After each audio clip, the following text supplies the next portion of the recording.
Hello, welcome to Ancient Civilizations. We're working on ancient Rome, and today is the last day that we're specifically focusing on Rome. I hope you've really enjoyed learning about ancient Rome.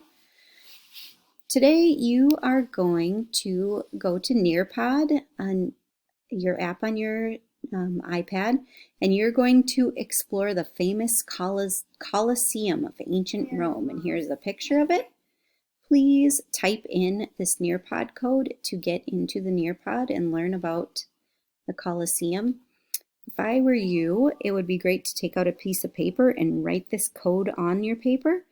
You may use that paper as well if you'd like to take notes on the Colosseum. It's very neat. I hope you enjoy learning more about the Colosseum in ancient Rome. It is still around today. It looks like this. It's called a ruin. It's slightly damaged from being over time, but it's still available if you visit Rome to see it. I hope you enjoy learning more about the Colosseum.